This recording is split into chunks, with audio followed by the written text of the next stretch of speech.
喂，有三棵樹咁斬咗隻卜去散空內做個咯。啊，邊三棵樹唔斬得啊？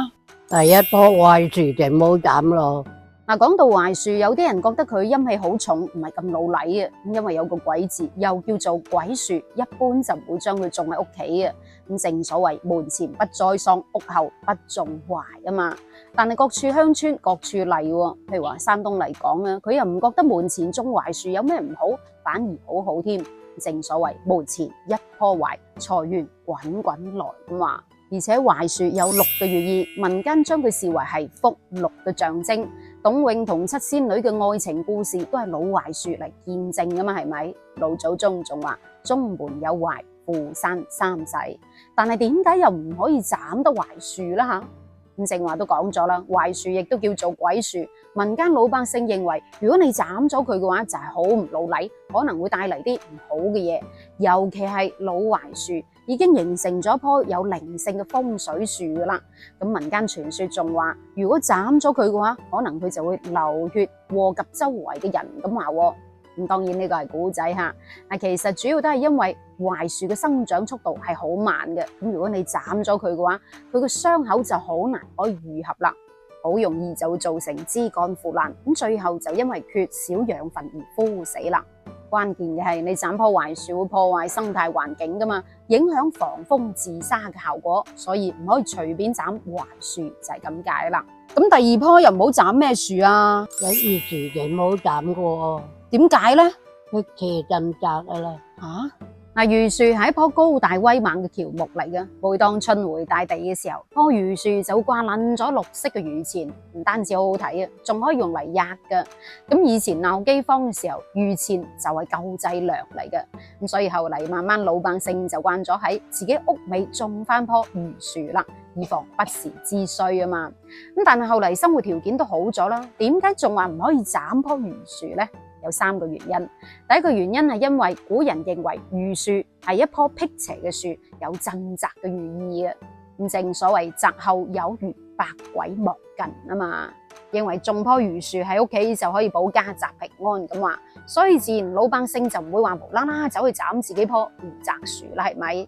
咁第二個原因，民間認為榆樹係吉祥樹嚟嘅，有招財嘅寓意。因為榆同榆係同音啊嘛，榆錢咪就係等榆錢。喂，家有榆錢，年年有餘，屋企有餘係好噶嘛。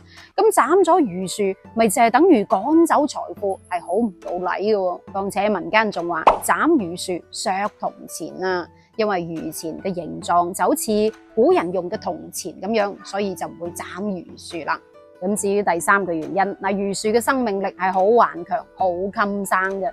喺傳統文化入邊，榆樹係屬陽嘅，有保陽嘅效果。就算種喺屋企都好啦，唔單止唔會阻擋陽光採光，甚至仲可以令到住喺屋企入邊嘅人少生病咁話。咁你睇，又鎮宅又辟邪又保陽又招財，係咪？咁吉利嘅樹，古人點會輕易去喐佢呢？咁第三棵有咩樹呢？柳樹嘅啦，點解唔斬得呢？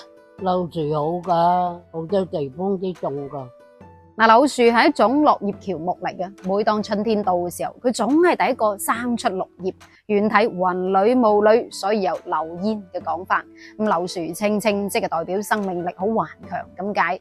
喺古時候，古人仲有折柳枝送別親人故友嘅風俗喎。咁其實就係為咗表達嗰種留戀思念不忍分離嘅情感。咁因為柳嘅諧音係留啊嘛，所以有留戀相思祝福嘅寓意啦。咁另一方面，柳樹喺古人眼中有一種神奇嘅能力，可以去病治鬼驅邪咁話。譬如話民間講嘅清明插柳啦，傳說中救苦救難嘅觀音菩薩，佢手入邊拎住嗰個法器玉淨瓶，入邊插住嗰支樹枝，咁據講就係柳枝嚟嘅。咁但係點解又唔可以斬柳樹呢？吓？嗱，亦都有兩個講法。民間傳說話，就連鬼見到柳樹都驚嘅。相傳陰曹地府下面嘅守衛曾經就用柳條嚟鞭打嗰啲痴迷妄想噶啦。咁既然可以去除惡鬼、驅散災難，咁老百姓自然就唔會輕易咁去斬柳樹啦。咁至於第二個原因，嗱，柳樹嘅生命力係好頑強嘅，象徵生命同希望。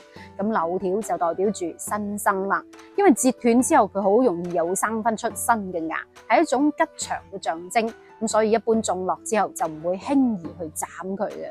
咁其實計起身又點止槐樹、柳樹、榆樹唔斬得呢？其實古樹都唔應該斬，因為古樹係歷史見證者嚟噶嘛，係受保護嘅。尤其係嗰啲迎客松啊、將軍柏啊、古柏啊、紫藤啊、銀杏啊，嗱嗰啲係好珍貴嘅。如果你未經許可亂砍亂伐嘅話，隨時都會俾拉嘅。咁除此之外，嗱仲有墳頭嘅樹啦，唔應該亂咁斬嘅，斬咗可能仲會影響運勢。仲有村口嘅樹啊，或者係人哋乘涼遮陰嘅樹，都唔好亂咁斬。咁總而言之，唔係你嘅樹，你都唔好輕易去斬佢啊。咁到最後又想問下你啦，嗱，鬼柏樹你知唔知係咩樹呢？留言分享下，我哋下一期再見，拜拜。